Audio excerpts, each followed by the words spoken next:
Welcome back, everyone. In the first part of today's lecture, we talked about divine attributes in the two categories of God's goodness and God's greatness. We're now going to consider different perspectives on Theodicy, which is how to think about God's goodness and his greatness in light of the problems and questions raised by evil and suffering in the world. So theodicy has to do with responding to questions about God's goodness and God's greatness in light of the reality of evil and suffering in the world. On the screen you can see a set of footprints in the sand, and I'm alluding here to the famous story, little parable called Footprints in the Sand. It goes like this. One night a man had a dream. He dreamed he was walking along the beach with the Lord. Across the sky flashed scenes from his life. For each scene, he noticed two sets of footprints in the sand. One belonged to him, and the other to the Lord. When the last scene of his life flashed before him, he looked back at the footprints in the sand. He noticed that many times along the path of his life there was only one set of footprints. He also noticed that it happened at the very lowest and saddest times in his life. This really bothered him, and he questioned the Lord about it. Lord, you said that once I decided to follow you, you'd walk with me all the way. But I have noticed that during the most troublesome times in my life, there was only one set of footprints. I don't understand why, when I needed you most, you would leave me. The Lord replied, My precious, precious child, I love you and would never leave you. During your times of trial and suffering, when you see only one set of footprints, it was then that I carried you. This is an image we'll come back to a little bit later in the lecture, and I think it's a helpful one for thinking about how God responds to suffering and evil in the world. C.S. Lewis puts the problem very succinctly when he writes the following. If God were good, he would wish to make his creatures perfectly happy, and if God were almighty, he would be able to do what he wished. But the creatures are not happy. Therefore God lacks either the goodness or power, or both. Let's consider some common responses to the problem just posed. We'll have an opportunity to talk about these later and see what you think about them, but for now I will just describe them briefly, and we can chat about this on Zoom together. One response might be to reject either an aspect of God's goodness or an aspect of God's greatness. Since evil and suffering are seen as pitting those things against one another, one way of alleviating that tension is to kind of deny or downplay one of them. So some might simply reject or downplay an aspect of God's goodness, such as his love or his care or his compassion. We sometimes get this in extreme forms of determinism, where evil is attributed to God, but God is somehow beyond it, or it's okay because it's God that does it, or something like that. Sometimes this kind of idea is conveyed when somebody says in a kind of cavalier or maybe careless manner, well, everything happens for a reason, or God has a reason for this. Now, of course, this might be true in some sense on some broader scale. We'd have to be very cautious about when and how we say that.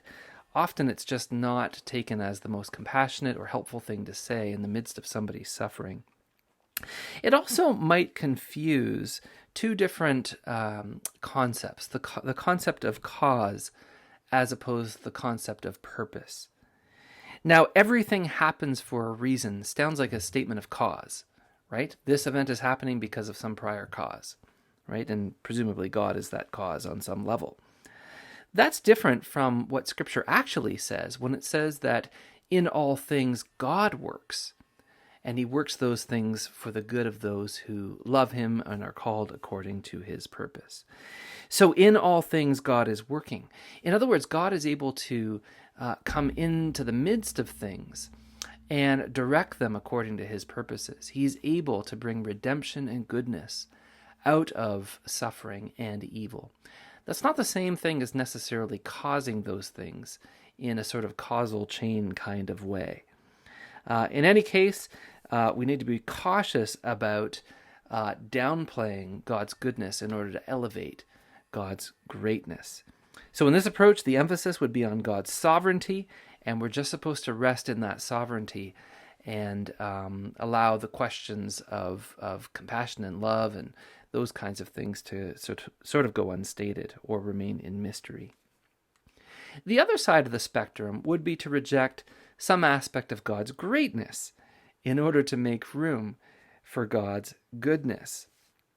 Arguably, this is the strategy of process theology. Advocates of process theology believe that God's power is limited. So in some sense, God is not omnipotent or omniscient. He is not all capable or all-knowing in the same way that traditional theists believe. God does not coerce. God only persuades. And so a process theologian might say something like, well, God cares deeply about this circumstance. He's heartbroken about it. But on some level, he's unable to prevent certain things from happening. Now, in one sense, that kind of gets God off the hook in the sense that God still cares. He's not causing the evil to happen. But in another sense, there's a loss of hope in the sense that, well, God doesn't seem to be able to do anything about it. Now, most process theologians believe that God is in the process of redeeming all things, but we well might wonder how that's going to be accomplished if God ultimately lacks the power to do that. A third kind of approach would be to deny the reality of evil or suffering in the world. And this can take place in a variety of different ways. One way might be for those who live in relative wealth and health and privilege to simply downplay the reality of evils around them. So to blame people for the lack of effort, for example, or to say they don't have enough faith, or to just not understand the depths of the problems. So the problems of racism in North America, for example, may be seen as not as problematic for those who don't experience suffering at the hands of oppressors. Worldwide problems may not seem as real to us because, we are not living in poverty or extreme disease or political oppression or whatever. And so it can be easy for us to sort of downplay the reality of evil in the world, whereas people from those places know quite well just how serious evil can be. Sometimes you get this in a different kind of form. In some religious cults, there's a kind of downplaying of evil. For example, in Christian Science, disease is seen as a kind of illusion. And so overcoming it is kind of a matter of willpower. A fourth approach would be to bypass or evade the seriousness of suffering by focusing on the joys of heaven.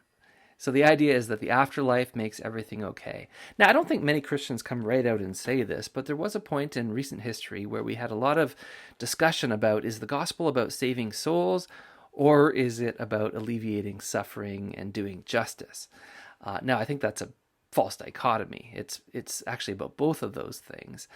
But those who emphasize soul saving might have the perspective that, the Titanic's going down, let's just focus on getting everybody in the lifeboats, getting everybody to safety, that kind of thing. So the most important thing is getting people into heaven, and the reality of heaven makes suffering in the present more bearable. Now, while there's some truth to that, particularly if you're in a place where there is no deliverance in sight, heaven really is a hope for Christians, especially Christians in oppression, and Christians that are martyrs, for example. That becomes a very important promise. Those who suffer during the Holocaust, for example, and things like that. But we must not use this as a kind of evasion. Otherwise, we come under the critique of somebody like Karl Marx, who refers to religion as an opiate of the people. Religion is a kind of story that those in power and wealth tell those who aren't in power and who don't have wealth and who are oppressed in order to justify the status quo, right? If people stay focused on heaven and the afterlife, they won't, cause disturbances in the present order of things. And so things stay as they are. And so we don't want to back up that kind of an approach and misuse the doctrine of the afterlife. Fifth, sometimes evil is seen to be necessary for growth. The ancient theologian Irenaeus had a view kind of like this, that Adam and Eve were created not in the form of adults, but they were really in a childlike kind of state. And the fall was in some sense inevitable in order for them to grow and for them to come into a deeper sense of their destiny, ultimately through the coming of Christ, who would recapitulate human existence and sort of do it all over again.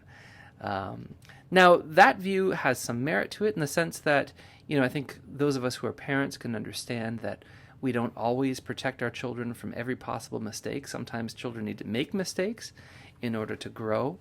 The downside is that this can kind of be a weak response to sin and evil sometimes. It might kind of justify the status quo and make us complacent about it. We don't want to justify or acquiesce to evil or approach it in a kind of patronizing or passive way.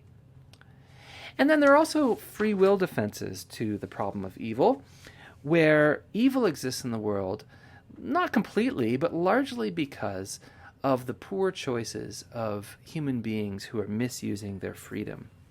St. Augustine put forth a version of the free will defense. The Reformed theologian Alvin Plantinga more recently has done so. He argues essentially that a world with freedom is preferable to one without freedom, and so God creates the best possible world.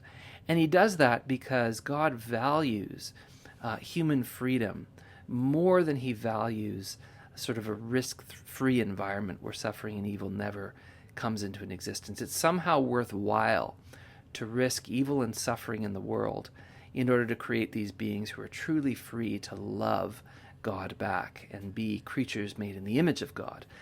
Especially because Plantinga also believes in the coming of Jesus and that God knew in advance that he was going to set things right and overcome and redeem the downside of evil in the world.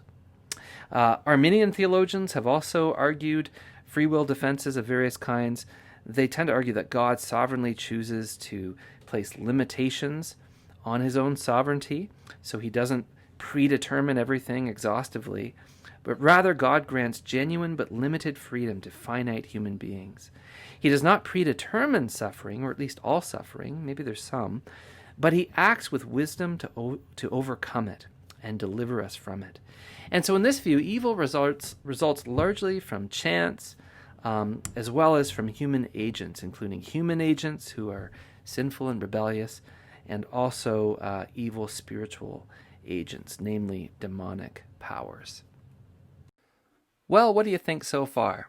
We've reviewed several options for theodicy in terms of responding to the problem of evil and suffering in light of God's goodness and God's greatness as depicted in Scripture and tradition.